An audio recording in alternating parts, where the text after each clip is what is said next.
Di Sabah ini ada beberapa perkembangan.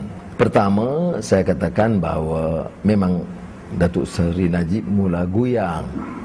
Bila goyang, fitnah bercambah.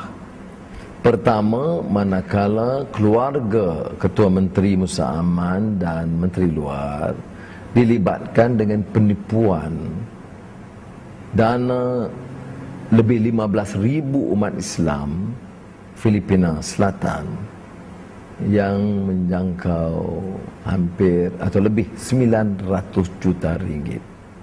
Presiden Filipina sendiri, Nonoy Aquino, mengeluarkan kenyataan meminta orang yang disyaki dihantar pulang.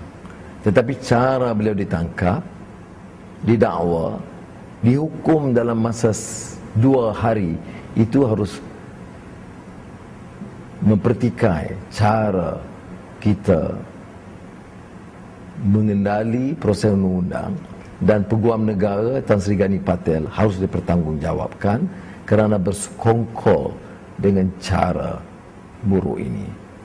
Dan belum pun ini selesai, untuk memadamkan, maka muncul serangan yang dikatakan kehadiran kelompok militan yang dikaitkan juga dengan militan Islam.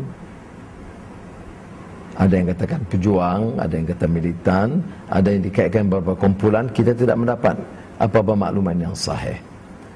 Tetapi agak aneh kerana Menteri Dalam Negeri, Menteri Pertahanan begitu lambat sekali memberikan reaksi. Seolah-olah wilayah Lahad Datu dan Sabah itu boleh dikepung oleh tentera asing atau kelompokan asing, dan kita tidak berupaya berbuat apa-apa, melainkan berunding. Ia menunjukkan kelemahan kita. Jadi untuk mengalih pandangan, blok-blok UMNO mengatakan ini satu lagi kerja Anwar, ya. Ya, dengan kelompok ekstremis Islam pun Anwar, dengan Israel pun Anwar, dengan Amerika pun Anwar, dengan India, Hindu pun Anwar, dengan Cina pun Anwar. Ini hanya momok politik. Saudara-saudari, ini isu keselamatan negara. Ini isu wilayah kita. Kita tidak boleh tolak ansur dengan mainan politik licik yang dimainkan oleh pimpinan UMNO dalam hal ini. Mereka gagal mengawal keamanan. Mereka gagal menyelesaikan isu ini dengan baik dan hanya mampu menyindir. Kalau tanya saya, apakah saya kenal dengan tokoh-tokoh pemimpin-pemimpin pejuang Islam atau militan Islam di Filipina? Saya kenal. Ya, Datuk Seri Najib menemui mereka. Dalam pemerintah dulu kita menemui untuk membuat rundingan. Nur Mishwari yang sekarang ketua MNLF itu pernah menjadi gubernur Mindanao, dan saya diminta membuat lawatan rasmi. Jadi soal menemui beliau, kenal beliau, tidak timbul.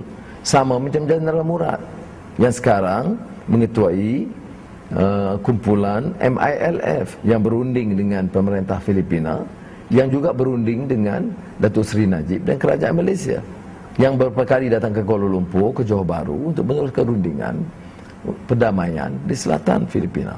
Ya. Saya juga kenal Jeneral Murad. Ya. Tetapi untuk dikaitkan dengan perkembangan terbaru ini hanya suatu cara pimpinan UMNO berdalih mengelak daripada dipersoalkan oleh rakyat mengapa mereka gagal. Keras sekali dengan senator dari Australia mengusir keluar, tetapi lemah sekali berhadapan dengan gerombolan yang telah mengambil alih sebagai wilayah Sabah di sekitar Lahad Datu. Jadi saya sekali lagi lah menjelaskan di sini tentang bahaya fitnah. Untuk menutup kezaliman, kelemahan mereka, ini saja mereka buat. Saya hanya menunggu tuduhan yang nyata, dan saya akan bertindakan setelah berbicara dengan barisan peguam, insya-Allah.